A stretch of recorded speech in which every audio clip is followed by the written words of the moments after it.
Let's cross now to Andrew Smith, who is a lecturer in liberal arts at Queen Mary University of London.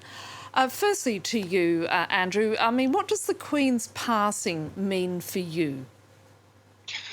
Well, it's quite an extraordinary mark of history. Obviously, in my own lifetime, I've never known another monarch, and it's something that one connects with this grander period of history. You need only look at the amount of people sharing personal memories, reflections, and stories. But even you look at politicians in France sharing images of the Queen, the late Queen, um, and Charles de Gaulle. In Britain, we see images shared of the late Queen with Churchill, for example. And there's this sense of a connection to something in the past, quite profound sense of a steadying influence on a nation which is really has been in transition for quite some time. She represented, I think, a steadying influence on much of that, embodying the sort of, I guess, the soft power in many ways of a legacy, a national legacy. And there is a great degree of transition, I think, which will take place as a result of this. And there will be a great amount of change, I think, that accompanies this sort of passing. And what sort of change do you expect, especially given that the country is so polarised at the moment? Well, I mentioned the ideas of soft power, and of course, this is one of the things which Queen Elizabeth II strongly represented for Britain. People called it at times a kind of marshmallow diplomacy. It was something that foreign leaders and diplomats could engage in and would seek to.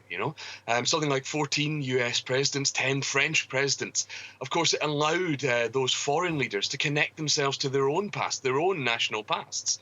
And so I think there'll be a big shift in terms of how Britain's soft power projects itself in the world. And of course, that represents some very hard power in terms of British interests as well. And so there will likely be shifts in those wider configurations that we see. There will be transitions, there will be reintroductions, there will be changes. We know already that there are sort of tensions for many countries of the Commonwealth. We saw, of course, the Duke and Duchess of Cambridge, their recent tour, which was marked by sometimes quite profound dissent as well. And I think there are kind of changes probably afoot within those types of power structures. In the UK, of course, we know that Queen Elizabeth II played almost like a sort of grandmother to the nation type role, invested in a huge amount of sentiment and authority, and really a sense that she presided a kind of notional backstop to many of the to's and fro's of a divided political nation. And we saw, of course, how important her role was in discussions around some of the very tense and difficult negotiations around Brexit, around Britain's exit from the European Union, for example. The idea of the authority of the Crown was strongly invested in some of those discussions.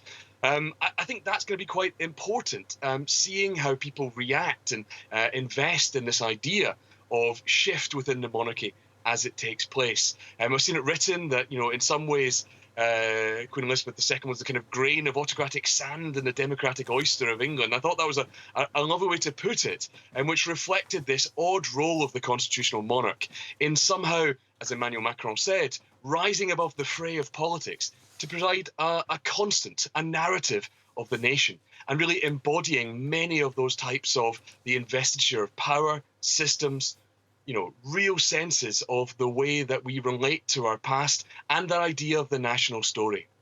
Andrew, what sort of king do you think Charles will be? Well, it's an interesting one, isn't it? The Queen very strongly was committed not to having a strong political voice. I remember in the Scottish independence referendum, there was I remember being asked about the fact that the Queen had asked people at Balmoral. She'd recommended people think very carefully about their vote, and of course, people worried: was this a political intervention? Was this a sight? Of course, we saw around the European referendum, people were talking about the Queen's outfits and choice of jewellery and all these kinds of things. So, but that represented really a desire to understand the mind of the monarch, a desire to understand the wishes of the Queen. Now we know with King Charles III that actually he has been much more active in terms of expressing political views. Of course, way back in 2015, the Guardian secured the release of what was known as the Black Spider memos. Of course, the series of notes he'd been writing to cabinet ministers, mostly around agricultural issues and environmental issues. We know also that King Charles has been much more active in terms of interventions, in terms of things like planning and development, but also around the environment. And so, actually, it will be interesting, I think, to see how these ideas of political engagement and these traditions of how the monarch relates to Parliament develop with a new personality, a new commitment, new styles of interaction. And if there is change, if there is, a sense of a refounding of that relationship, a refounding of these personal relationships that underpin and sort of smooth over these much older relationships, then I think that will be an interesting point to examine where King Charles will make his mark upon, I guess, a country which awaits his address, his first address to that nation tonight. Andrew Smith there from the University of Queen Mary in London. Thank you so much for your thoughts.